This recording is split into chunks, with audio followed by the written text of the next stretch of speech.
నీలాంజన సమాభాసం రవిపుత్రం యమాగ్రజం ఛాయామార్తాండ సంభూతం తం నమామి శనైశ్చరం.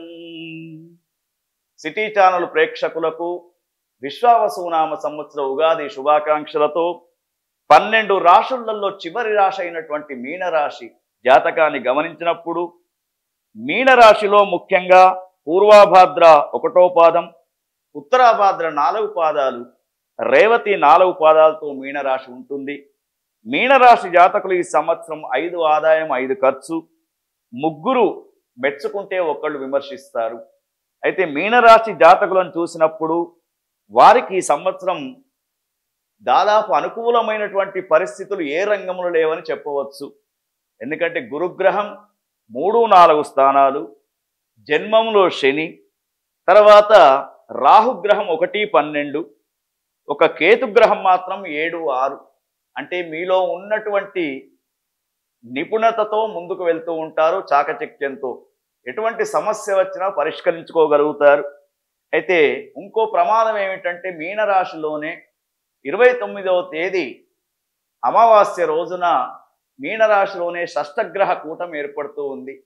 మరి మీనరాశిలో షష్టగ్రహ కూటం ఏర్పడుతున్నది కాబట్టి కొంత చర్మ సంబంధానికి సంబంధించినటువంటి వ్యాధులు, తర్వాత ముఖ్యంగా నీటి ద్వారా వచ్చే కొన్ని వైరస్లు మీనరాశి జాతకులను ఇబ్బంది పెట్టే అవకాశం ఉంది.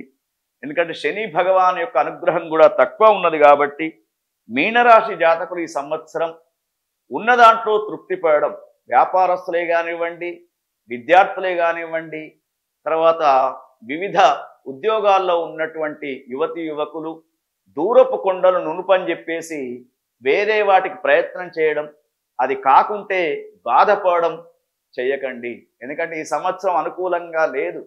అనుకూలంగా లేనప్పుడు మనం జాగ్రత్తగా ఉండడం నేర్చుకోవాలి. మానసిక శారీరక పరమైనటువంటి చిత్తచాంచల్యం పనికిరాదు. ఈ పని చేద్దామా ఆ పని చేద్దామా అనుకోకండి. ఉన్న దాంట్లో తృప్తిగా జీవించడం, డబ్బును పొదుపుగా వాడుకోండి. ఎందుకంటే గురుగ్రహం కూడా అనుకూలంగా లేదు. చేసే వ్యాపారంలో కావచ్చు, ఉద్యోగంలో కావచ్చు అనేక ఒడిదొడుకులను ఎదుర్కొనే అవసరం కనబడుతుంది మీనరాశి వారికి. మరి మీనరాశి జాతకులకు ఈ విధంగా చూసినప్పుడు ముఖ్యంగా వీరు గ్రహశాంతి చేయించుకోండి, తర్వాత దుర్గామాత యొక్క ఉపాసన చేయండి.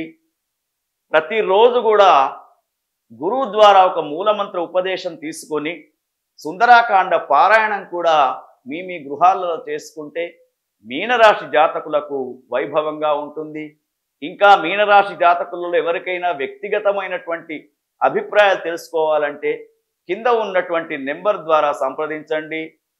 సరి అయినటువంటి సూచనలు కూడా ఇవ్వడానికి అవకాశం ఉంటుంది.